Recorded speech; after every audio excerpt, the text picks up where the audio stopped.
summer song.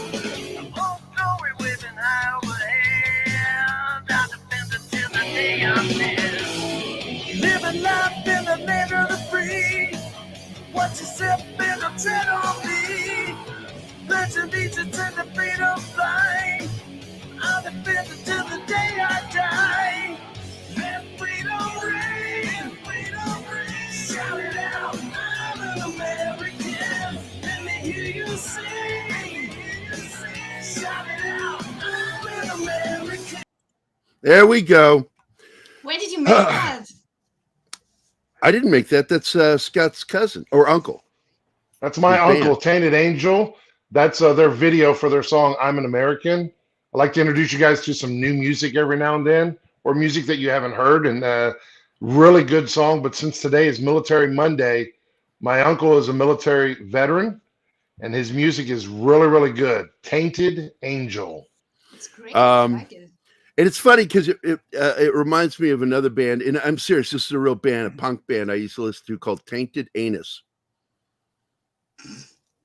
I'm not making a joke. That was her name. So every time you say angel, it makes me think anus. Okay, there we go. And I think about the Army when I discovered some tainted love in Okinawa. Yeah. Someone's got to get a penicillin shot. Yeah, not you. By the way, before you get deployed, you get your 21 gun salute. It's like you go through a row of injections. Okay, that it's just a typical thing in the military. You walk down the line and they're just punching with needles. But the last injection they give you is on the butt, and that one is penicillin. Well, as the combat medic, I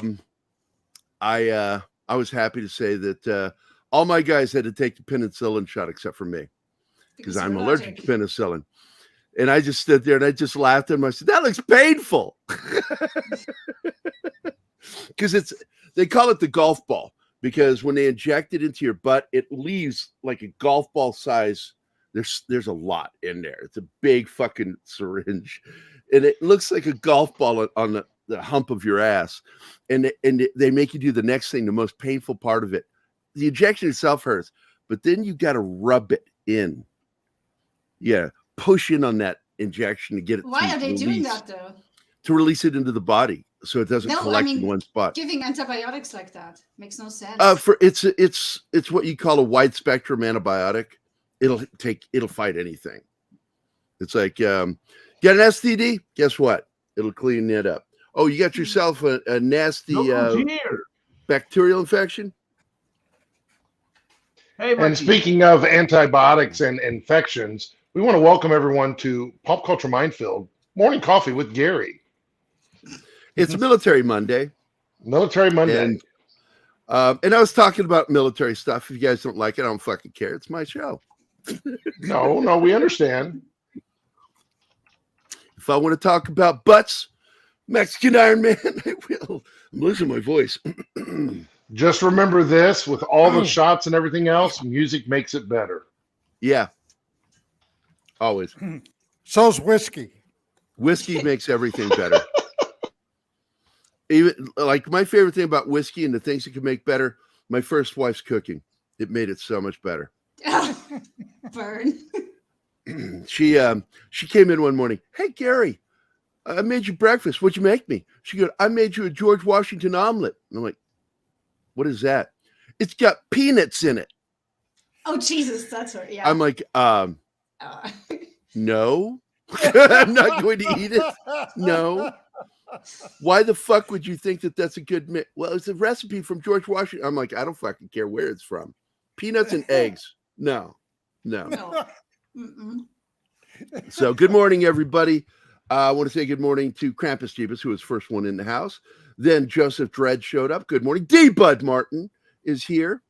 Of course, Mexican Iron Man is here. And Lord Thoth. All hail, Lord Thoth. Let's see. Dragon Ruse is here. Cavatino Cavalryman Che is here. Happy Military Monday. Let's see. Joe's Atmosphere is here. Joe, if you're free, you're welcome to join us, man. Probably like I'm going to be after the show. I'm going to be busy drawing. Let's see. And that is That's it for right now. Good morning, everybody. Penny's not here. What the fuck? Probably busy doing Christmas shopping. Yeah. Mr. Gary, if I may, I'd like to say thank you to all of our veterans, all of our military individuals. You're welcome. And also make sure to listen to some new music like Tainted Angel or stuff like that, because they're military individuals and they've got some really good music. Just to let you know. Oh yeah, that that was me, Che. I was the one that told you that, and it was gnarly. It's like I had to get checked for chlamydia when I was in the Army, and I went in there and I thought, oh, good. It's like, because guys, I said, do you want me to drop trow? And he goes, oh, no, don't worry about that. What he meant to say was, don't worry about that right now. So I'm sitting there thinking, oh, they're going to draw blood. I've never heard of that before. Like, maybe this is some newfangled. Then he goes, okay, drop trousers and extend it. And I'm like, okay. And I did. And the minute that cotton swab went inside me, I literally did this. The hills are alive with the sound of music. See, no matter what, music makes it better. Music makes it better. As my brother would say, it makes it more better. Gooder. It makes it gooder. During a road march, Gary. Oh, shit. The only thing I ever saw on a road march, forced march, it was forced march, was buddy of mine slipped. It was raining like fuck. And he hit a side of grass that was like slicker than snot on a doorknob. And he cracked his ankle. And I didn't do it. I refused. I carried his gear, but somebody else had to fireman carry him all the way back to the barracks. And it led to one of the funniest moments with one of our senior NCOs going in there and telling him, I don't know, he's trying to make him feel better somehow by telling him some story about how he had a low altitude deployment that he still got injured on because it was too low. His parachute. He says, I impacted with that ground. I became one with the ground. It's like, I'm like, you're trying to cheer him up and it's not working. He's still crying. Fucking sergeant. Oh, man. So we sat down and I thought about it all weekend. Like, what are we going to watch? And I was trying to find the right film because I got to be honest with you. It was so rough on her watching Black Hawk Down that I just didn't want to put her through it, the Outpost. I'm like, I want her to watch this movie, but I want to give her a buffer. So this weekend I started thinking Christmas, military movies. I thought about the one. Actually, I suggested that last night. Don't we have something Christmassy and military? Well, you said it, but it was already in my head, honey. It wasn't like, oh, I'm just wow, saying, I hadn't considered that. I'm the Grinch, and I was willing to do that. So I just want to So point I it started out. thinking about I'm On a trying. Midnight. I was thinking about doing On a Midnight Clear with Gary Sinise because it's a good war film, World War II film. But then I went, oh, wait a minute. Stalag 17. I think that took place during Christmas. And I was right. And Christmas so I 44. grabbed, and it was really, God, it was fun watching that film. I hadn't watched that in years. And I forgot what a good movie that is, man. And What I a good especially film. enjoyed that they had actors for the German people who actually spoke German. So I didn't have to switch off all the language areas in my brain to be able to watch it. Yeah, and and I got to point out that it was obvious when you watch the film, watching it again, I'm like, because I haven't watched it in 30 some years. Wow. I haven't seen it since the 80s. And I was like, oh my God, it is so obvious Hogan's Heroes was inspired by the show. They didn't even bother changing the sergeant's name, Sergeant Schultz. And he even says, I know nothing in the movie. Yeah. Hey, Gary, why don't we Even ask as- everybody in the chat what's their favorite military Christmas movie and put together a group of those movies? Mr. Sadly, Don, there really aren't that many movies about Christmas. this is in the true. This is military. true. But you know what? There is a lot of good music. I'm looking to see what do we got in the chat. Anything good? Anybody new? Oh, it looks like somebody popped We in. have a breach. Well, Some- speaking about music at Christmas time, We have two my favorite War Christmas Carol, Snoopy's Christmas. Snoopy, that one. yeah, that's a good one. The Royal Guardsman, yes, The sir. Royal Guardsman, good song. Gary, we have a breed. Yeah, I know. I was trying to find it, hon. There we go. Open Shame. your back door, baby. Loosen your hinges, I'll show you my key. Battleground is a good film. I love that movie. Now, we have a lot of films, war films that take place in the winter, but they're not really Christmassy films.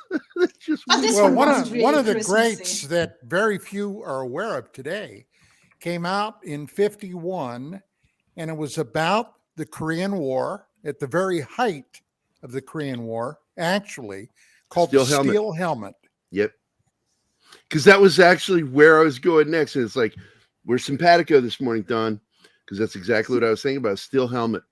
That is one of the, because you so rarely get a good war film during the war film, because most of the war films in World War II were there to make money for the war effort, for the bonds, selling bonds. Whereas Steel Helmet was a straight up gritty war film made during the height of the Korean War. Geared Which, if toward you the watch infantry. MASH, you would think went on a lot longer than it did. MASH this actually movie- lasted longer than the war. This movie was actually for the infantry. That's who it was made for. The United States infantry. Yep. And you had some great actors in that flick. You had William Chun. You had Gene Evans. You had James Edwards and Robert Hutton. And who else was it? Wait a minute. There's someone else in that movie. Damn it. Sid Melton. Sid Melton. Best known for comedy. It was in that film. It's a good war film. Solid from start to finish. So, Stalag 17, we watched it yesterday, and I thoroughly enjoyed it. I think I'm going to watch it again before Christmas. Because William Holden is amazing in that film. Well, he won an Oscar, right? For I that don't one. remember if he did or didn't on that one. But I wouldn't be surprised, because Holden was like, Hold from on. the very beginning of his career, from Sunset Strip to Network, his career was just Yeah, he chock did. full of great performances. He did. He He did? did win an Oscar for that one. Yeah. He And didn't the, for Sunset actor who- Boulevard, but for this one he did. The actor who played Animal got nominated for Best Supporting Actor. Robert Strauss, holy shit! Oh, he's You want great. to talk? He is You have great. two guys in there with severe PTSD. Animal's one, and the other one is Joe. And Joe has the more classic shell shock because his ability to communicate is just gone. And but he watches everything, and I love that Yeah, he is when observant. William Holden's character near the end of going into the third act figures out who the traitor is. Joe, you can see him in the background looking right at him, Yeah, knowing he knows he too. knows too. And I love that they let us know that Joe is aware of that. And what is that instrument called that he was playing that got broken? Ocarina. Ocarina. I love it when two of you say it close together, so it just sounds like you just said Macarena. That's what it sounded like you guys said. Ocarina. Oh, Ocarina. Why? Hey, does Martin sound so weird Macarena. today? So the ocarina is like a flute of some sort. Yep. Yeah. Yes. That's cool. So anyway, yeah, because Animal's the one who breaks it. He throws it like a rock to get mud on the commandant's boots, which was But a Animal running is- thing. Animal is also the one who really cares about Joey. Yeah, and he cares about things, but he is absolutely 3 or 4 beans short of a burrito. And it leads to one of the Yes. funniest scenes where, because they have no women, so they have to dance during the dance. And Oh God. And- yeah. and one of my favorite actors when I was a kid was Harvey Limbeck. He plays Harry Shapiro in the film. I love that guy because he was in all the beach blanket movies with Frankie Avalon and Annette Funicello. He always played the leader of the biker gang that was like having difficulty with him. That dude is so funny. One of the best comical times. Eric Von Zipper. Yes, Eric Von Zipper. That dude is so good in that film as Shapiro. And that scene where all of a sudden he's a wallflower. He's wanting to dance, and nobody's wanting to dance with him, and he feels rejected. Then he puts on the wool hat inside out and puts straw up in there, so he looks like a woman. And Animal is wasted. He's so drunk. But Animal He's is looking so at a picture fucking of gone. Betty. He thinks it's Betty Grable. Yeah. And he has to like during the slap him thing, every multiple time times. they would rotate during the dance scene together. Every time you'd see Animal just talking about Grable, I love you so much, and would rotate around to see Shapiro's face, and he's like, "What Best the scene hell?" of the film. And finally, after the third time, he's like, "Animal, it's me, He has to Shapiro." slap him to get him out. Slaps of it. him. It's great. Oh my god, that movie! It is one of the. It's very fucking funny. It's got some great comedy in it, but it's got some real serious elements. And the thing that's really interesting is the two guys that wrote it were in the real Stalag 17, but in real life it was Stalag 17B, and it was in I can't remember where in Austria, but it was in Austria, and but they said the bots are Cornbot's here. Yes. Got it this time. Good Fuck for you, the Mark. Gables. So they talked about how a lot of the stuff was brought from reality, and that's why a lot of military guys that served time in POW during World War II have said that it's one of the truest, most accurate depictions of prisoner of war life during World War II. A lot of the subject matter, the whole thing with the Russian women. Oh god. Fucking, I love Holden, man. He is clearly the inspiration for Hogan in Hogan's Heroes. Just the consummate kind of con man, always trying a way of making a buck off of stuff. And I like his attitude too, because Anna and I talked about it, it's like they're very judgy of him, but he's like, look, man, I'm trying to make this not suck. And I totally get his point because they have been in the war and fighting so most of them are in that 42 camp. He's 42. Yeah, and most of them have been in the camp like a year or even longer. But they have been fighting for years before that, and he's just like, I'm not going back there. If I'm trying to, and this escape was and I all make it, they're Army going to Air send me Corps. back. So I totally This get camp it. is nothing but Army Air Corps, and it's no officers. They end up getting an officer in the camp, and that leads to one of the better plot points in the story. Lieutenant, yeah. That leads to the figuring out of who the traitor is, because somebody in their midst is a traitor and giving information to the Nazis. And we learned that at the very beginning when the two guys try to escape, and they are there right where the tunnel goes out to the open, and they're just machine gun down, just murdered. Yeah. They were waiting for him. They knew. Yeah, and they're the waiting others for are him. immediately suspicious. How did I? And they had that know? machine gun. That is the MG-38. It is also the preferred weapon of stormtroopers in Star Wars. The guys that carry the big machine gun looking laser blaster. That's actually the MG-38. It's a mean machine gun. It really is scary. I don't want to be on the receiving end of it. But and of course, I prefer not to be on the receiving end of any gun. Thank you. Yeah, me too.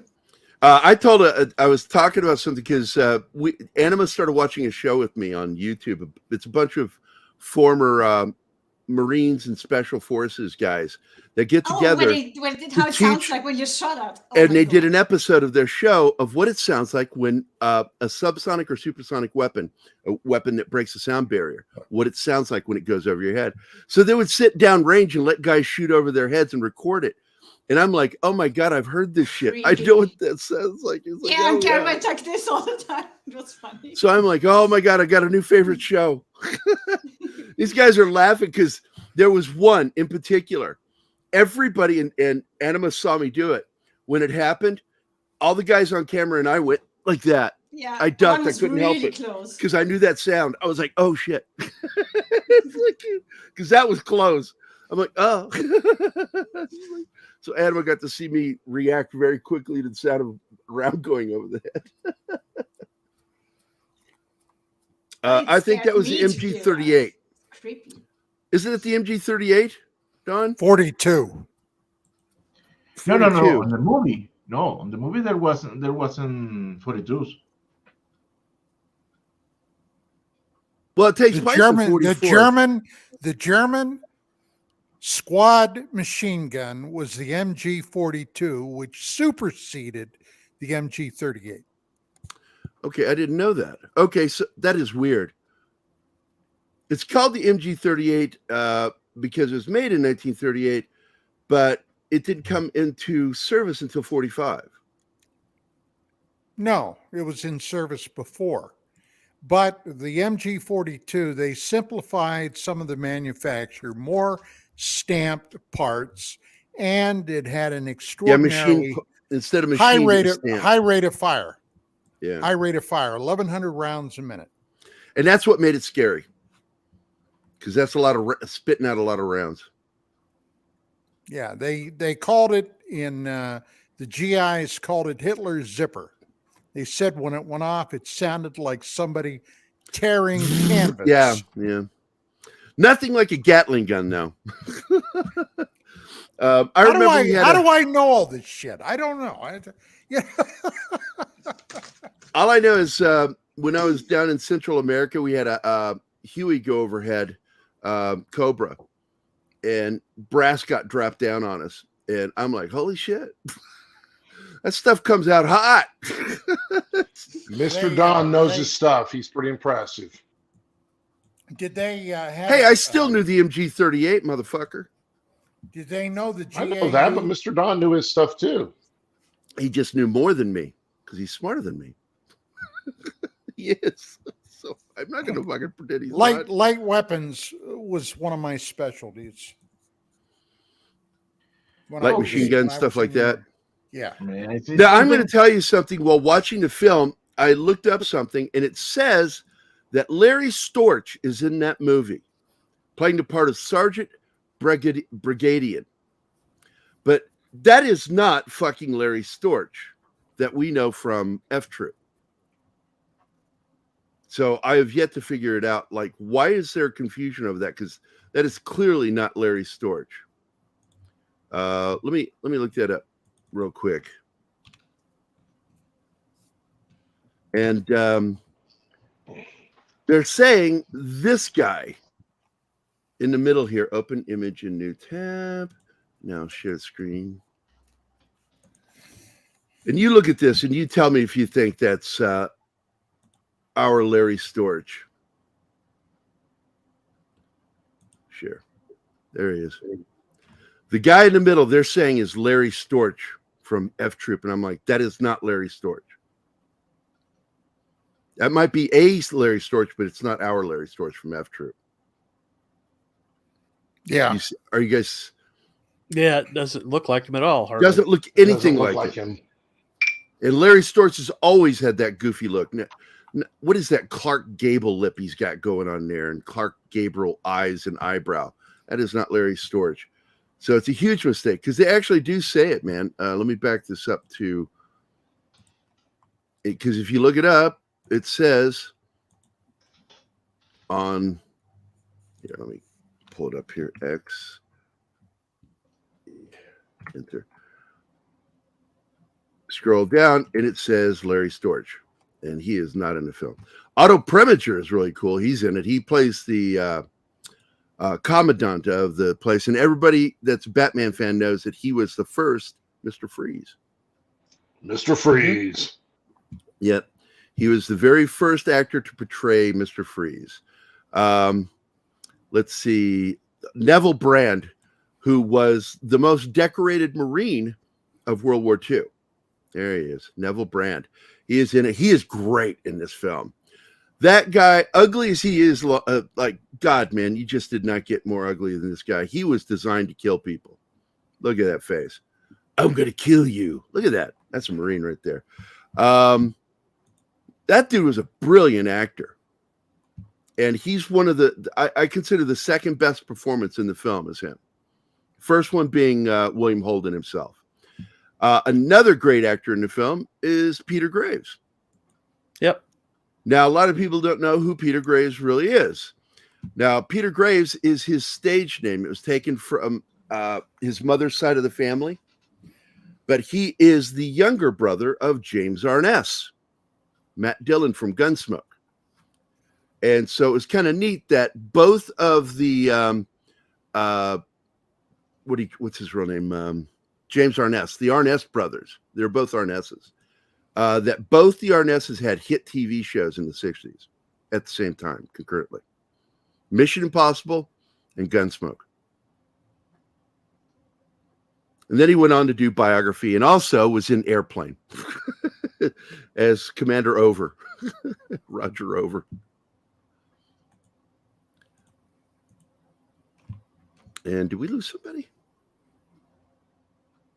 Nope. No. No? Okay. No. There were 6 of us. Oh, But Joe's here. we gained someone. Good morning, Hey, Joe. Good morning. Good morning. Hey, Joe. How you doing, my friend? I am good. You a fan of Stalag 17? I don't know that I've ever seen it, but I do remember it being the inspiration for Hogan's Heroes. You should watch it. It's really freaking good. I'm sure it is. I've heard a lot about it. I It's- just don't know it's- that I've ever sat down and screened it. Well, It's, the original it's a dramedy. the original play was the inspiration for Hogan's Heroes. In fact, the playwright sued Hogan's Heroes over it. Not Really? surprised. Yeah. Not surprised. No. Because it was 2 playwrights, 2 guys that wrote it, and they were survivors of the actual POW camp.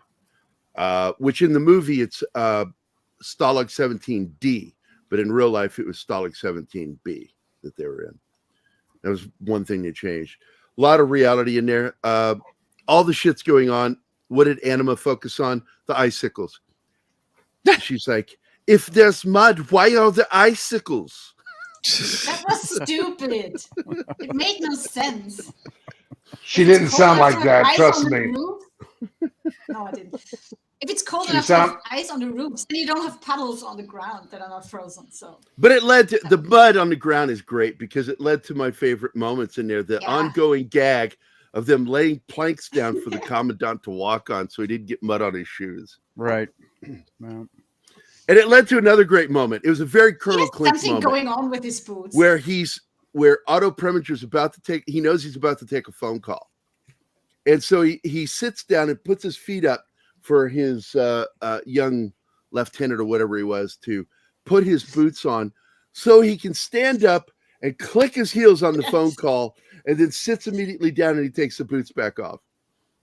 It was so fucking funny. And I don't know if anybody else found that funny, but that was a Colonel Klink I moment did. if I ever saw sure one. did. That's the sort of shit Colonel Klink would do. It cracked me Hogan. over the top. Just for the phone call. And just like Hogan's Heroes, all of the German characters are played by German or Austrian actors. And in Hogan's Heroes, it was the same way. That's enjoyable because Americans can't do German. That always hurts They my were, ears. and as Don and I talked about, these were actually Butchers. actors who fled Europe at the onset of the Nazis.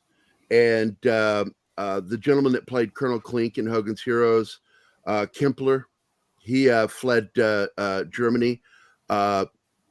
Johann, what's his name? Played Schultz. Boehner. He fled Austria when it was still. Had it transitioned to Austria, or was it still Austria? How do they say that? Austro-Hungaria, or whatever they called it. No. When Because he was born when it was Austro-Hungary. Yeah, but when Hitler took over, he eradicated the name He Austria and annexed it, named it yeah. Ostmark. Yeah. So when the Nazis took power, he fled. And then of course, what is his name? I talk about him all the time because one of our regular audience members has the same last name. But he was also an escapee of Nazi Germany. Well, the guy And- that played the Gestapo agent, Yes, the him. general. General. Okay, they were both actually Jewish refugees, Yeah, just like John Boehner and Werner Klemper. yeah, exactly. They Klemper. fled the Nazi regime, and I'm trying to find it here. Let's see. I'm going to find. There it is. Leon Askin played General Burkholder. General Burkholder, a regular guy. And the one thing I liked about Kempler when he took the role was he demanded that Colonel Klink must be a buffoon at all times. He must be always unaware of the joke. He must, take himself seriously, but look like a buffoon if you're going to get me to play the part. And they said, no problem. And they got him. And he was perfect as the foil for Hogan. God, I love that show so much. And I'm sorry to hear that there was a lawsuit. How did that get settled, John? I don't know. I'll look it up. I just saw if there was a lawsuit. I didn't go any deeper in it. Give me a second. I am really curious about that. Well, look, if you were Jewish living in Germany, you're a German. I don't believe in hyphenated people. I really don't. No. I don't like it here in America when we go, I'm Irish American, I'm Mexican American. Teddy Roosevelt said it best, man. If you're hyphenated, it should be American first. Always. No. Your race and your religion are just, that's your background. That's your culture.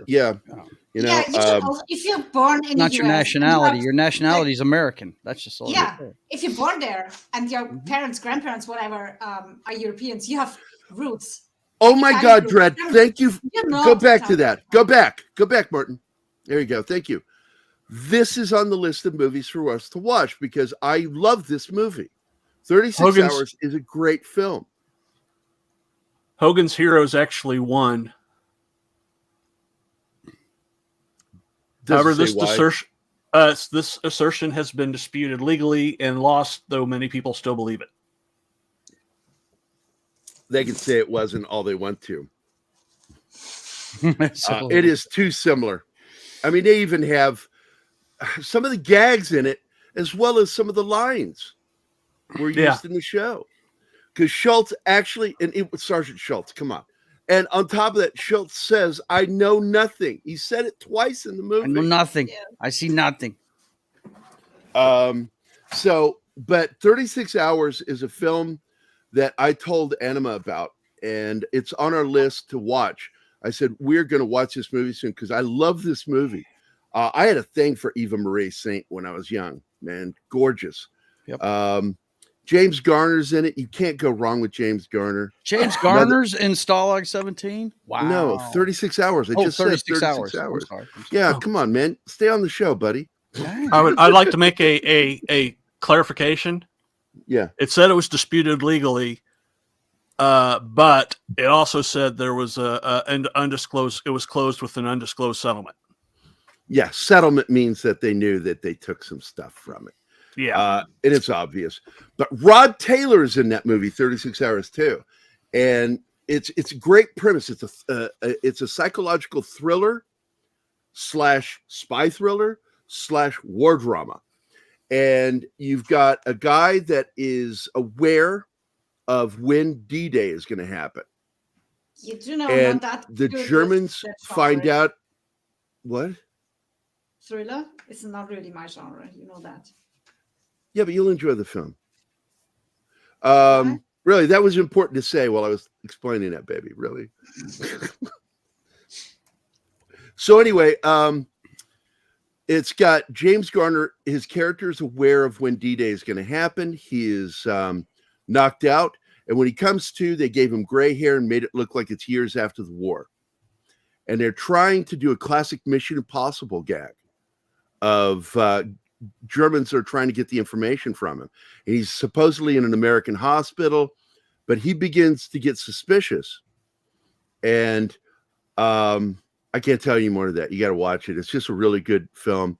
Eva Marie Saint, they clearly fall in love with each other during the film. It's a romantic story. It's got everything. High adventure, romance, war drama. I'll watch anything aliens. James Garner in it. You sold me on that. And it's really good in it. Mhm. And though it has, I'm not going to tell you it's a happy ending because it's not. It has a satisfying ending. Because sometimes satisfying is better than happy. Because happy, Especially in is, war movies, because happiness is always fleeting. Because people you can't stay in a constant state of happiness, but you can be in a constant state of satisfaction, being satisfied with your life, satisfied with things. Absolutely. Happiness it's a fool's errand, as one friend of mine once told me. That's a fool's errand, trying to be happy all the time. If that Well, satisfaction lasts more than of 4 this, hours. a lot of this audience really tune in to hear about alien stuff.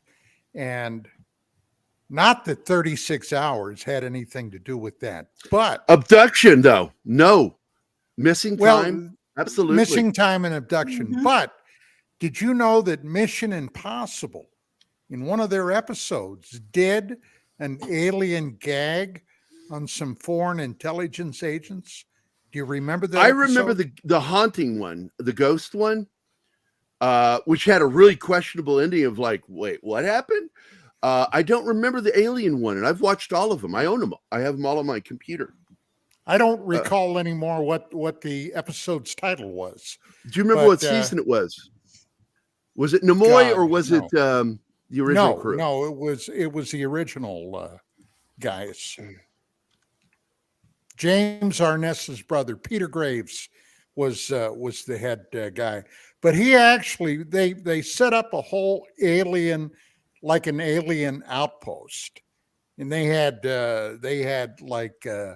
tubes in it for suspended animation, all that kind of. I forget anymore what the gag was. Oh, wait. They were trying to. No, this was not first group. This was later. This was 71. To get the goods on a corrupt publishing magnate obsessed with UFOs and immortality, the team posed as aliens. Holy shit. Holy shit. Oh, and it's got Steve Forrest in it. Great character actor from the late 50s all the way through. He was in Twilight Zone, one of my favorite episodes of Twilight Zone. Satisfying ending as opposed to a happy ending. Shut up, Che. Wow. I just looked it up on here. This is so freaking cool. I've got to go back and go watch this.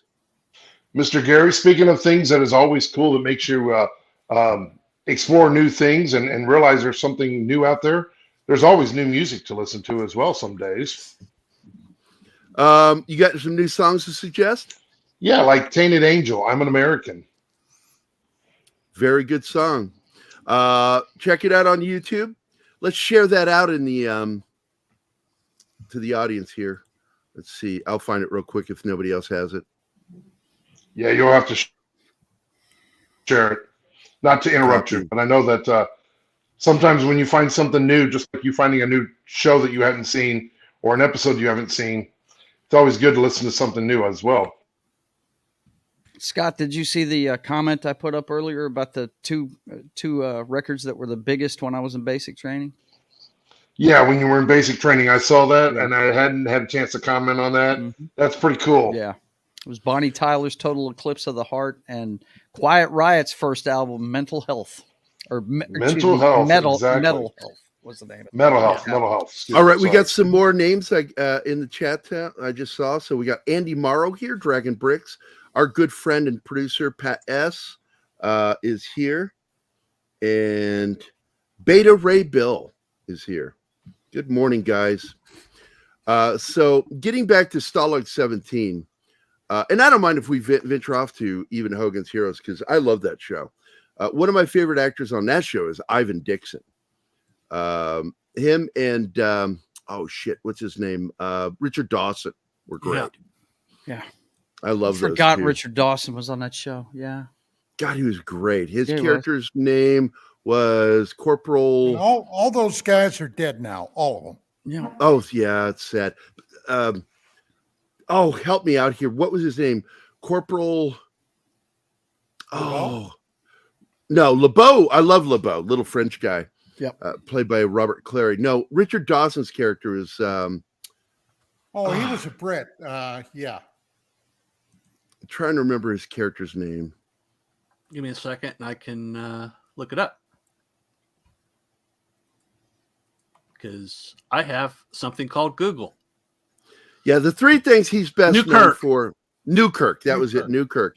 The three roles he's best known for is as himself on Family Feud, as the head of the program on Running Man, with Schwarzenegger, yeah.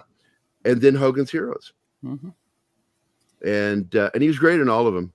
Oh yeah, the Running gets Man, one of those- dude. He was great. What a great villain he was. It was Karma awesome. Yeah. really plays a huge part in, of what happens to him.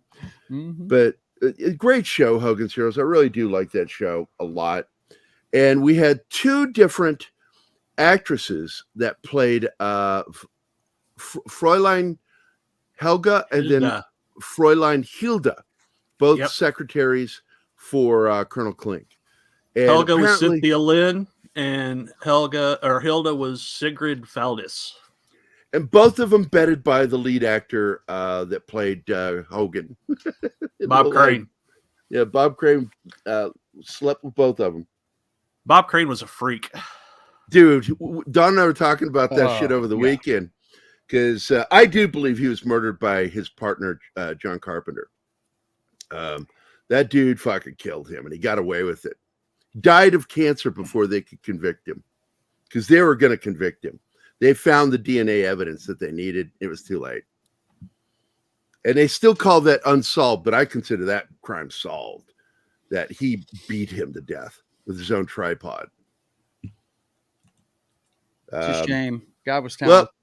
man, look, man, you let your dick rule your life, you're going to get murdered by a psycho. Yeah, you are. That's a fact. You let the little brain start doing the thinking for the big brain, and yeah, you're in trouble.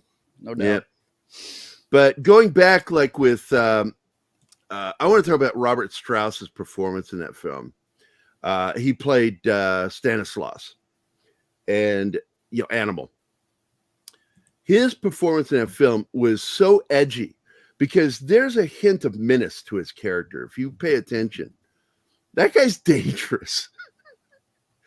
He actually, when he goes under the wire and he doesn't care if they shoot him. He wants to go see the Russian women that had just been brought into the camp. And I'm telling you, he really didn't care. His character did not care if he died.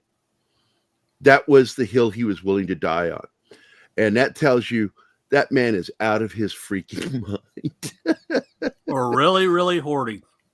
That's what Anima said. He's really too horny. He used to spin there too long, way too long. Because I think he'd been there one of the longest. He had been there for, I think, 2 years. And that's a long time to be in a POW camp, man. And also, he just gotten the news that his beloved Betty had married. Oh, yeah. He's Devastating heartbroken news over that Betty Grable had gotten married to a band leader. Harry And James. Harry James, that's right. And fucking that whole Betty Grable part of the plot is great. I really do consider it still to this day, one of the best written screenplays. And it deserved Best Picture, Best Original, Best Screenplay adapted from another material, in this case, a play. Death Seeking Snoo. That's right. What was it? What is that joke? Death by Snoo. Death by Snoo. I actually heard it too as Futurama. Snugnug or something like that when I was a kid. But yeah, Futurama, it's an old joke that you have a choice of how to die. And one is how did it go? I forget. One is nobody's jumping in here. Nothing. Nobody. Yeah, Because I don't remember know. how the joke. I don't remember how the joke went. I I've just heard know it. the I end don't of even it. know is- what the hell it means. That's why I don't use it. Well, there were a planet of Amazon women, very tall, very strong. Yeah. And they executed you by fucking you to death and crushing all your bones in the process. And all the skeletons were smiling. Hey, Martine, Yo. Way, way, way too much information, dude. He was asking for the joke. I am, because I'm trying to remember how the setup was, because picking the one way, you had a choice of how to die. One is by one way or by death by snoo, and it was really not women. It was basically being banged in the keister to death. Is Scott leaving? Yeah. Is Scott leaving? Yeah. Okay. See you, Scott. Bye, Scott. Hey, Gary, I've shared something. I found this is actually Monkey Jeebus posted this. It's the best worst Christmas movies with questionable military plot lines. I'm looking. Where is it? Oh, it's in the group, but I'm sharing it. Oh, but it's got something called USS Christmas. Oh, military.com is bullshit. That's a website run by a bunch of fucking lefties that rear echelon motherfuckers. They don't know shit about what being in the real military is. The only military website I'm on is Together We Served. I read their fucking articles. It's like, look, don't get me wrong. I've got friends that work for Stars and Stripes, but they're also populated by a bunch of lefty, non-combat effective motherfuckers. And but that's been a problem for a long time. I mean, it's one of the things they kind of show in Full Metal Jacket, the infiltration of Joker. Joker is a nonconformist, liberal-minded person. So he questions the authority of any officer above him. And even though I have too, didn't mean I wasn't a good soldier. I always did what I was told to do. But then also I was notorious, and I'm sure Don was this way too. You get told how to do something by an idiot. You go, yes, sir. And then you walk around and do it the way you were going to do it. And don't follow the way they wanted to do it, because you know the way they told you was stupid. You're like, nobody's going to do that. But all the guys in my platoon were always like, they always liked that. They said, man, if things went right, you get all the credit by the guys. But if things went wrong, you're always willing to take the blame. Yeah, that was my bad move, my decision. I'd get chewed out, because not everything goes right. No, it's not always going to go right. What is that old saying that became a great book by Steinbeck, The Plans of Mice and Men? The best laid plans of mice and men. Yes. Mm-hmm. The most dangerous object in the universe. A second lieutenant with a fucking map. Wow. The map. Yeah, no doubt. I was going to say earlier when he was saying that, yeah, you get shown how to do something by a second lieutenant, you go to your first sergeant and double check it before you start doing it, for sure. So how long you been in the military, second lieutenant? Yeah. About 5 minutes. So your 8 months is going to trump my 4 years of experience? All right, I'm looking forward to hearing this. Please do. Continue, Butterbar. Yep. My favorite moment, and I think it was Phil Caputo's book, A Rumor of War, where he describes that fucking second lieutenant running up to a hooch, throwing a frag inside, and then turning and putting his back against the hooch wall. Nice. Hope you have a jacket on. It's like that's gonna protect him, right? Get his butt blown off. Fucking grass hut. He's like, he throws some frag in and then puts himself against the wall. And you know what that's a result of? Too many freaking John Wayne movies. There you go. Too many John Wayne movies. Although I will tell you, who by the way was Never a draft dodger. Yeah. They tried to, this is a simple fact, because I told you he was working with making the movie In Harm's Way, and he broke down during the filming of that movie and went into the bathroom. It was in there, like kind of like man crying. He was embarrassed and ashamed because everybody in the cast with him were all veterans. Served.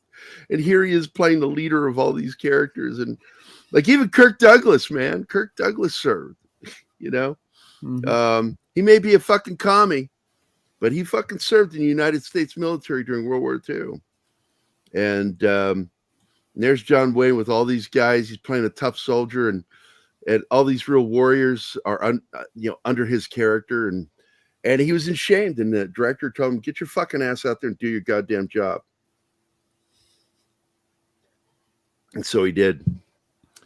By the way, I also watched a movie this weekend with Travis, a good friend of mine. I was his date this weekend. Go see a movie with me. I'm like, okay. So we went to the matinee to go see The Fabelmans yesterday. I told him, this is not a movie I wanted to see. I'm not a big fan of modern Spielberg. Just not a fan. I think he's forgotten how to make good movies.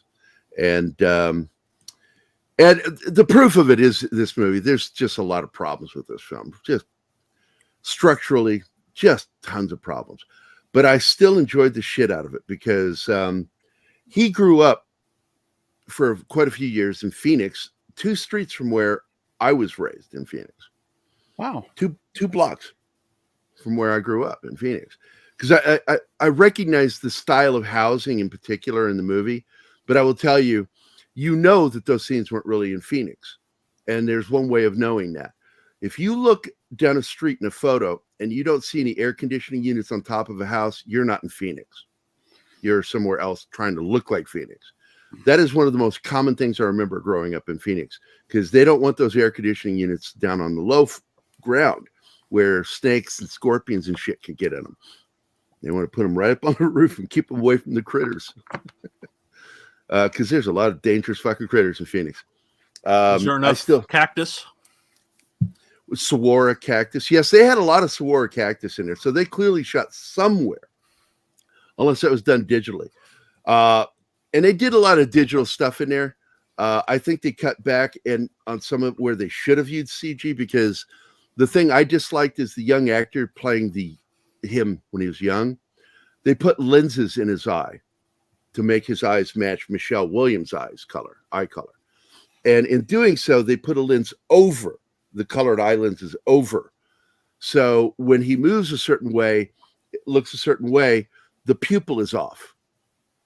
The pupil is always off, and you see that. You can't help it. Your subconscious picks it up. There's something wrong with his eyes. And instead of just digitally doing it, they did that, and it looks really crappy. It's chintzy looking.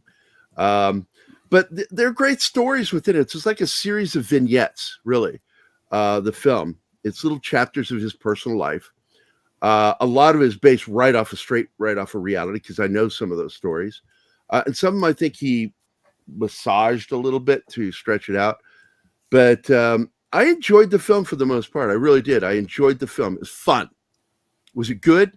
Not really. It was not a great film. Not a really good film. I'd say it was fun. It was a fun movie.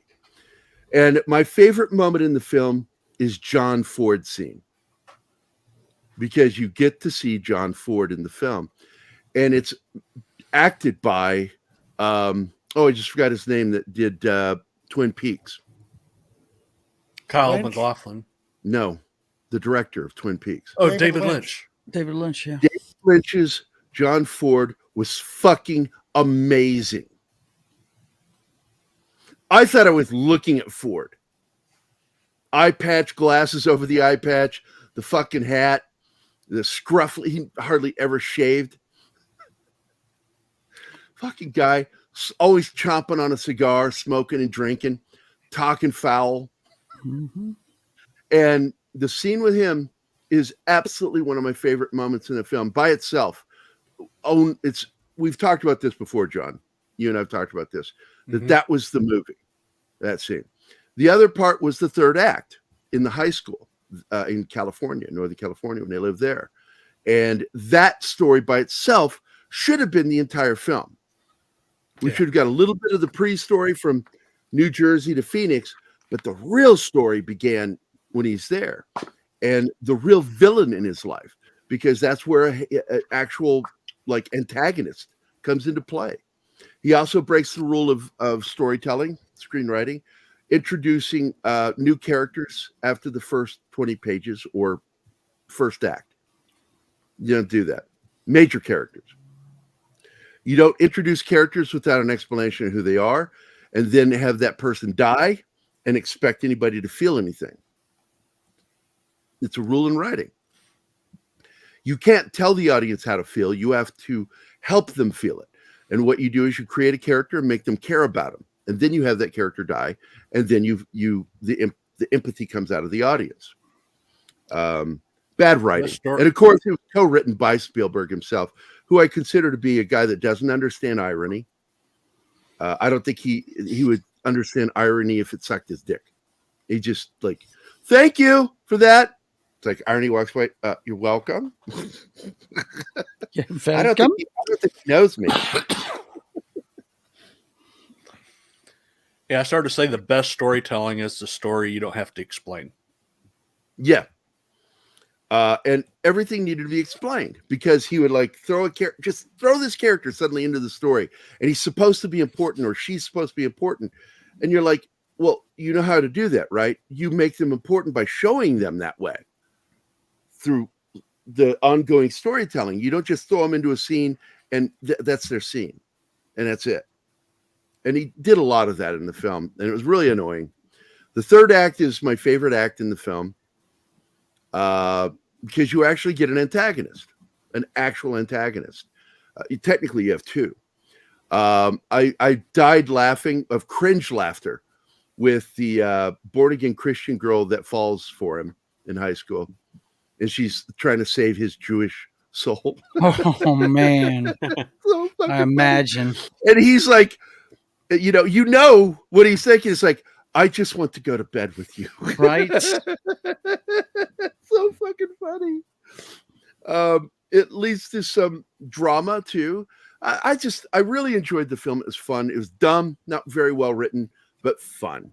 It's a fun movie. If you get a chance, it's on Paramount Plus now, I think.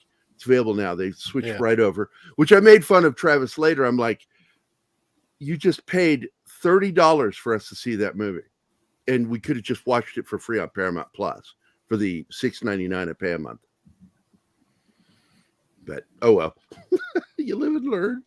Hey man, I'd rather see a movie in the theater if it's something I want to see, though. Yeah, the way I look at it now. I don't know about you guys. Epic. The movie needs to be epic to be in a theater now. The age of art movies in your regular theaters is just gone. It costs too much. Yeah, you can watch those at home. You're right. Yeah, that one you can watch at home. But like if I was going to go see Avatar, I'd go see it. Star Wars needs to be seen on a big screen. Right. Big epic war films, stuff like that, action films. Watching, an Austen, what's her name? Jane Austen. Jane Austen movie. Novel. I'm not going to go pay to see that on a big screen. Pomp and Circumstance or whatever. I'm not going to pay to go see that. Pride and Prejudice. Yeah, Pride and Prejudice. Yeah. Good movies. Don't get me wrong, but you can watch them at home. Pride and Prejudice and Zombies. Oh, now that's a fun fucking movie. What's up? Yeah, did you guys see that? I love that movie. Yeah. I'm not a big zombie movie fan because the genre is not really interesting to me. That was fun. I laughed my ass off watching that. I saw that when I was in Phoenix. I was down there with Zoe, and we saw that, and I rented it, and I'm like, oh my God, what? That was a fun movie. Zombie movies are like Bond movies. You know what you're getting when you go in, Now, Bond is another film that should be seen on a big screen. Yeah, absolutely. Epic spy action thrillers. The Alamo with John Wayne. Yeah. Look, as historically inaccurate as that is, that was an epic film.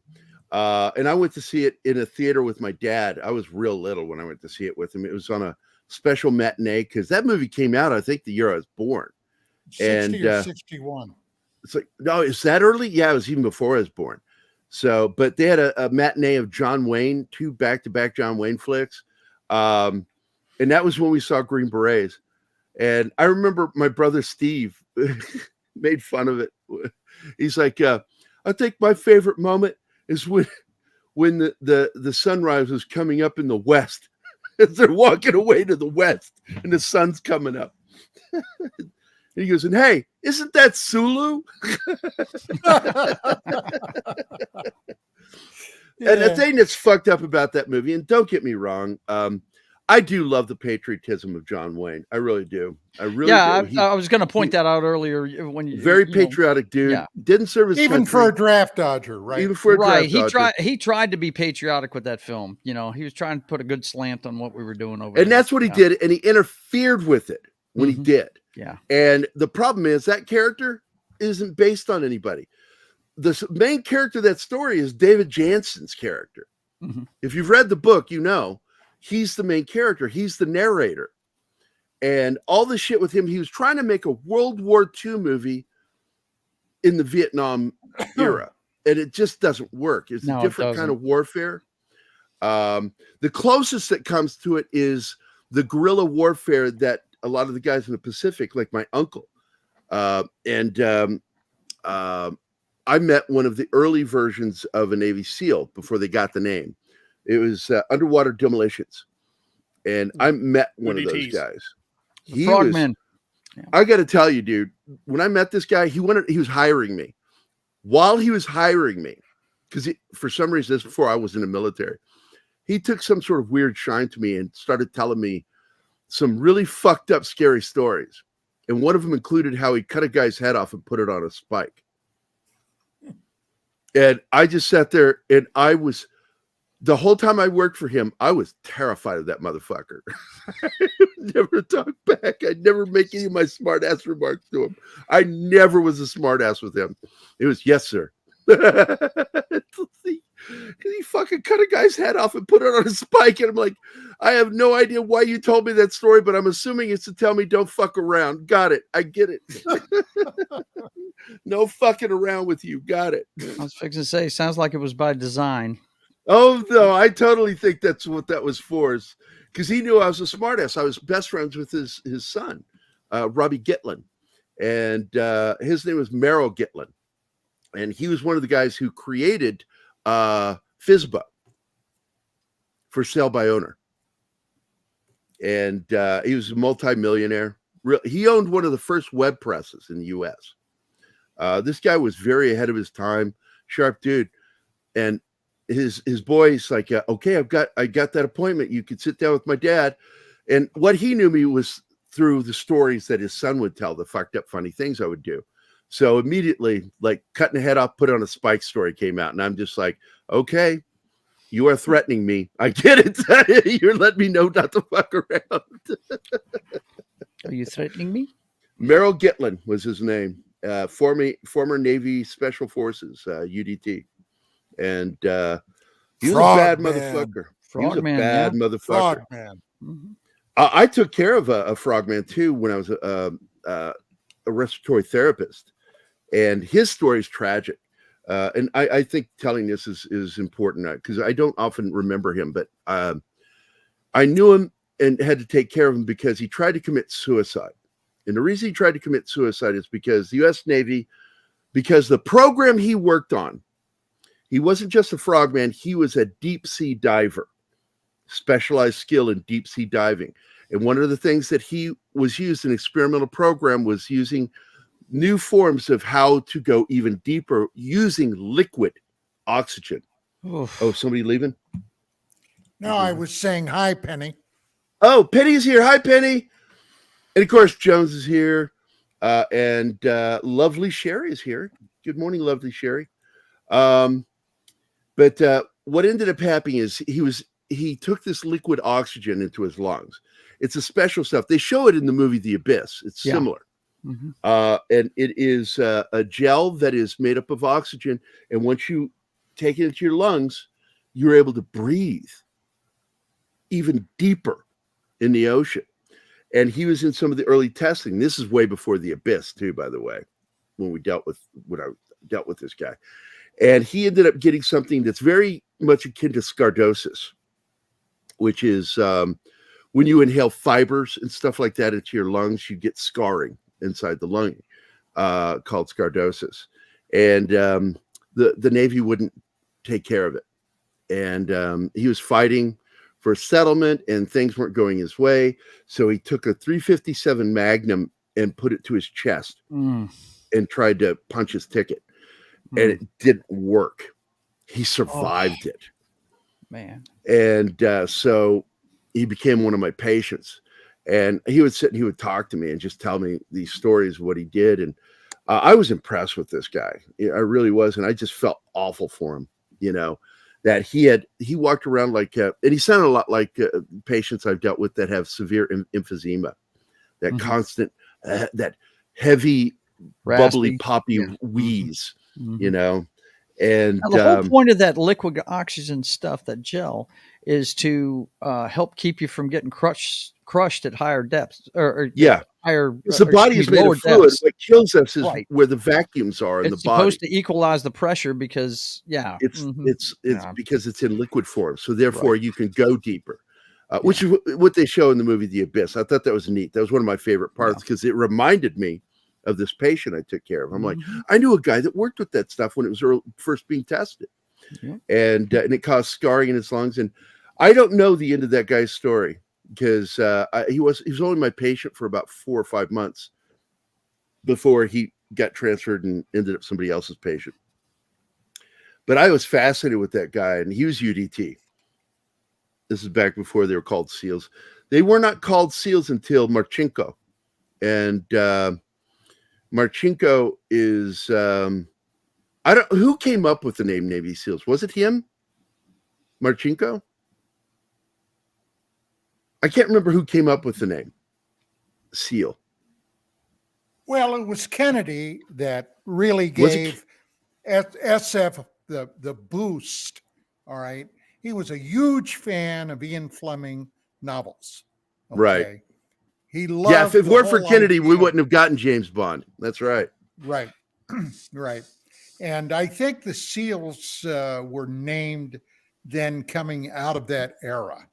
Okay. Because when they were going to Vietnam in the very early years of the war, they were sending them primarily down to the Delta. They were fighting down in the Delta, and they were SEALs then. So I think it was right in the Kennedy era. Gary. That's what this, I just Googled. It's the first name that pops up is Kennedy in 1962. Small leap. Here we go. I'm going to share this real quick. Keep going, Joe. I'm sorry. No, I was just agreeing with Don. From what I'm seeing here, I Googled it, and first name that pops up is John F. Kennedy, 1962. But here comes, he was the first, and it says it right here, the first commander of the Navy SEAL units was Marchenko. And of course, he's best known really publicly as the author of some of the SEAL books. And it is his character that if you watch the show SEAL Team, that Clay's dad is based on. Because his dad was like one of the number one. Oh, Navy sweet, SEALs. Sweet Krampus. What did he do? Krampus is like? No, what did he do? Jennifer Lawrence blew the first SEAL. Oh, man. Yeah, she did. Yeah, she did. You can't prove otherwise. Check him out. He is such a fucking cool dude, man. I like his books. I put the link to the article I was looking at here. Here's some of his books here. I had this one, Rogue Warrior. I had that when I was in the Army. Just like, who is this guy? And here's a picture of him in Vietnam. There he is. This book cover right here. Let's see if I can open the damn thing up. At some point, there he is. There he is. Yeah. Got the scuba gear right there at his feet. Yep. Wow. Yeah, buddy. I'm not surprised because, Kennedy, for all his faults, he was a warrior. And yeah, he wasn't the number one son that Joe wanted to be president. Everybody knows he wanted Joe Jr. But Joe Jr. got killed. I was into that. He was flying a munitions plane, wasn't he? It blew up. Blew up in the air. Mm-hmm. But my gosh, you know what they were trying to do with those? Do you know why he was flying that aircraft? No. I forget. No, I know my dad told me, but please this was before D-Day. All right.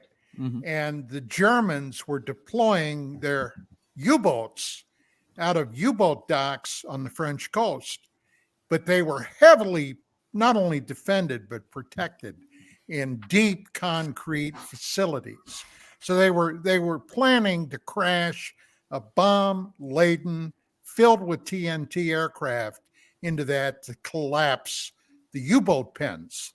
And they ended up trying it with remote controlled aircraft. Now that may have been after Joe got banged, but Right. that was the deal. That's why they were doing that.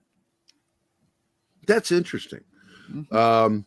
I know that Joe, because look, except for Ted, I don't think Ted served, but I know Joe No, and neither Joe. No. did Bobby. Ted? No. Bobby didn't serve either. Uh-uh. Yeah. Kennedy was a Navy guy. He served on a PT boat, PT 109. And a lot of people feel like my dad always believed that he loved the movie. Cliff Robertson was one of his favorite actors. And, but he always believed that movie came about to get him elected, Mm-hmm. Hey. And I'm like, yeah, probably. We know Probably. Hollywood's been a propaganda machine for a long time. Oh, not just Hollywood, Britain. Like right now, Mm-hmm. a new series just came out. Let me find it here real quick, and I'll show it to you guys. I just watched the series. It's a mini series over on ITV about the assassination of the Russian agent who turned evidence against Russia and then became a British citizen. Mhm. And David Tennant plays him in the movie, and he's only in the movie for really one episode, or the series for one episode, because he dies pretty quickly. In fact, the whole thing that's interesting about that character is that he went to the British police saying, "I'd like to report a murder, my own," and he actually said that because he knew he was dying. He'd been poisoned. And with polonium. Polonium, yeah. Wow. Initially, he thought it was something else. He thought it was the other one, but they checked and it doesn't show. It didn't show up, so they're like, "We don't know. We don't think it was that." But then research was done, and it's like, "Oh, it's polonium that you died from." And Livinyenko, here it is. I really thought this is a well done show. Mm-hmm. And but I'm like, what an odd time to put that out. Yeah. What an odd time to put this show out. And I'm sitting there thinking, why is this show being put out now? And it was obvious the reason why. Share. I'm not going to say it because YouTube, Google will fucking gank us if I mention it. But it absolutely has something to do with a guy known today as Vlad. I'm not going to say his full name. I'll say Vlad the Russian Impaler. And Likes to ride a horse topless. we've got these crazy fucking political activists that work for Google and for YouTube. YouTube is Come owned by on, Google. Gary, they're fucking commies. Oh, absolutely. I'll say commie, and I'm not afraid of getting attacked for that one. They're fucking communists. And it's funny to me that they are against somebody who is absolutely trying to bring back communist Russia. But this show, Litvinenko, is absolutely an attack on that individual to make him look like the bad guy that we already know he is. Yes, he's a bad guy. What's your fucking point? So it's like this show is not brought about to tell you the tragic story of this man and his family. Even though it does show it, it was brought about for political points. Now, if we do that on YouTube, YouTube will gank us for doing it. But fucking ITV can make a whole fucking show about making a war look like it should be the thing we do. And it's like, come on, guys, fuck off. So, but it is a very good show. And it shows the hard work of the British police in their investigation, how they went up against the power of Russia, and how Russia was fucking with them, trolling them, the whole investigation. My favorite moment in the show is when they go there to interview one of the people who assassinated Litvinenko, killed him. And they go to interview him, and they are brought into, and there only two of them are allowed to go in there to talk to this guy, and he's fucking covered in gauze because he supposedly was poisoned by Litvinenko. They're making the claim that Litvinenko poisoned them. Okay. And they didn't even know if this is the guy. They can't identify him because he's covered with fucking bandages. And absolutely, I believe the cops when they say, I don't think it was him. I think it was somebody else that was put in that job to make sure they gave us the answers they wanted given. Where can you watch this at? It's on ITV. You can watch it on F Movies. Okay. I'm not saying go to fmovies.to, but I'm saying you can go there. Right. fmovies.to. ITV, that's the English. It's a partner. If you get BritBox is both the BBC and ITV partnership. It is its own network. It's not the BBC. I will say that it is less woke than BBC, but it's still kind of woke. The least woke of the British television is Sky. Sky puts out some of the best television in movies. I like a lot of the stuff they do. Clean urine through. I loved how they cheated in the Olympics. Hey, Shanatsky, what's up, buddy? And taxpayers fund. Oh my God! Look, there's a famous saying that I still use to this day. That when I got to go to the bathroom, I'll say, "Man, I got to piss like a Russian racehorse." Yep. And that comes from the late 1800s to early 1900s, when basically the early version of the Russian mob, would bring their horses to these American horse races, and they'd weigh them in heavy by tying off their dicks so they couldn't pee. And then they'd weigh heavy, and then they'd untether it, and the horse would urinate and run faster and be lighter. A little bit lighter. And it's a cheat. Lighten the load. Yes. And I was fascinated when my dad told me that. I'm like, they really did that? Like, was that like considered a job title, tying off a horse dick? What the fuck? What a weird story. Vlad the Impaler is running for office. Sounds about right. Yeah. COVID's yeah. I don't know if I've had it yet. I really don't. I've had the injections. And I tell people all the time, it's not going to keep you getting the vaccine. That's why the booster doesn't make any sense. All the vaccine is for is to teach your body how to treat the disease if you're exposed to it. So your body gets over it quicker. You still get it with the vaccine. You'll still get it.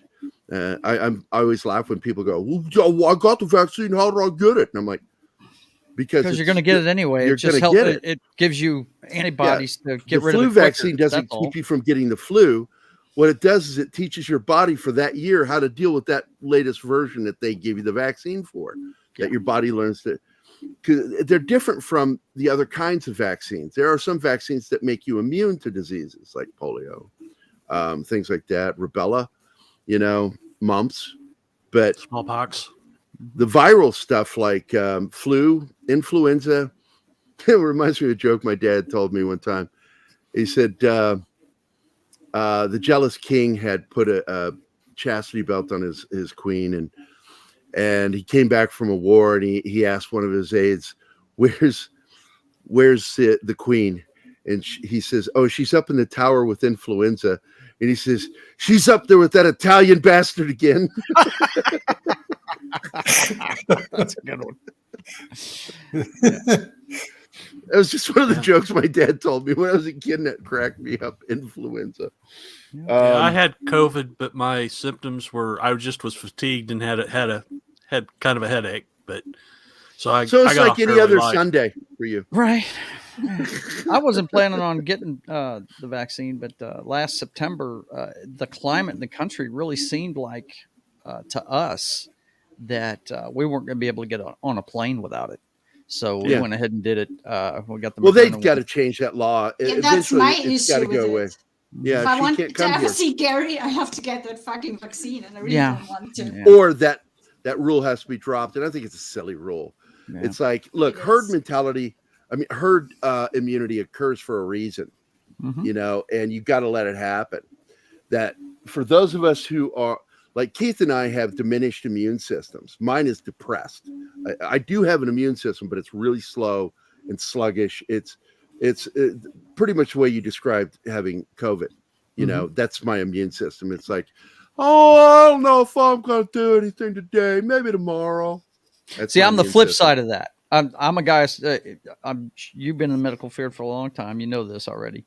It had to be explained to me, but I've got psoriasis, which means I have an overactive immune system. Yep. So I got mistaken for having it because I'll get red patches like right here and right here, like rosacea.